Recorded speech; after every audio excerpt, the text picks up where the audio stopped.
Bem, regularização fundiária na faixa de fronteira, eu procurei trazer um retrato por estado, rapidamente, né? E aí, senadora, a senhora me corrige no tempo se eu estiver extrapolando O reloginho está lá. tá, para colocar. Por favor, pode ir passando.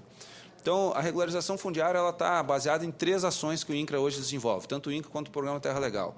As ocupações rurais, né, as ocupações em terra urbanas, que são municípios que estão localizados dentro de terra pública, a gente faz um processo de destinação dessas áreas urbanas para os municípios, e a ratificação de títulos na faixa de fronteira, né? Foram aqueles estados naquelas regiões onde os estados titularam e que agora a União precisa estar fazendo a ratificação. Pode ir passando. Bom, aqui o reconhecimento da ocupação, o princípio da regularização fundiária, no caso da Amazônia, né, trazer a segurança jurídica, a transferência do domínio do imóvel público para o particular, garantindo a segurança jurídica dos proprietários, o acesso às outras inúmeras políticas públicas. Hoje, os marcos regulamentadores na Amazônia Legal são isso aqui: a Lei 11.952, os decretos que regulamentaram o rural e urbano e algumas portarias do MDA que tratam de questões internas. Por favor, pode ir passando. Benefício da regularização fundiária. Bom, eu não vou ler tudo, mas é segurança jurídica, acesso a crédito, assistência técnica, inclusão produtiva, enfim, né, uma série de outros benefícios aí que os regularizados estão tendo. Ok, pode ir passando. A regularização urbana é a transferência do domínio do Poder Federal das áreas para os municípios, né, todas aquelas áreas urbanas consolidadas ou as áreas que estão em expansão urbana. Também regulamentado pela Lei 11.952, por favor. Ações em andamento hoje na faixa de fronteira, né? Então, na Amazonas, nós temos 21 municípios na faixa de fronteira, 10 municípios têm glebas públicas federais. Os resultados que a gente tem hoje do Programa Terra Legal é que 1.900 imóveis requereram o seu processo de regularização.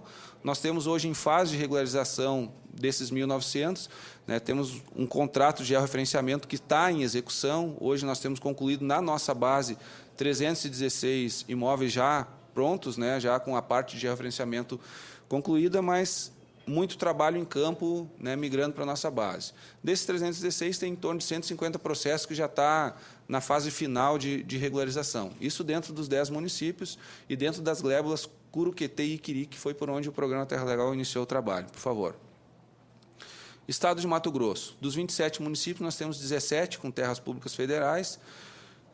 Houve um pedido bastante inferior aos outros estados aqui, né, em torno de 124 imóveis requereram, né, a sua regularização. Hoje nós temos em torno de 56 concluídos, né, mais o trabalho que está em andamento e que estão todos em fase final para análise da titulação, né? Análise, se o cara é de boa fé, enfim, todos aqueles procedimentos que estão descritos na 11.952. Por favor. Estado de Rondônia, 27 municípios, 25 com glebas públicas federais. Acho que é o estado que tem uma situação de complexidade fundiária bastante acentuado.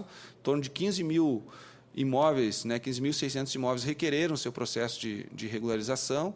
Hoje nós temos na base de dados 950 já prontos e mais 1.500 que estão migrando agora para a nossa base de dados, que ainda não estão hoje em Brasília, na base de dados do programa, mas a gente já sabe de informações de campo que estão prontos. E tem um pregão que foi assinado há pouco tempo, que também está em fase de execução em todos esses estados. Foi um pregão nacional que está trabalhando na questão da titulação. Bom, nós temos 40 títulos já emitidos, 300 processos em análise, e na área urbana nós temos 13 áreas urbanas com GEL. Elas estão em processo de análise ainda. É um pouco mais complicado, porque como foi um estado em que o governo federal, na época militar principalmente, estimulou muito a ocupação, emitiu muitos títulos provisórios, hoje muitas áreas dessas se descaracterizaram e já tornaram área urbana. Então, quando a gente vai fazer uma titulação de uma área urbana, hoje, por exemplo, em Rondônia, a gente se dá conta que muitas áreas dessas já estão sobrepostas a títulos antigos, que a gente tem que verificar a real condição desse título, se o proprietário cumpriu ou não cumpriu as condições resolutivas, enfim.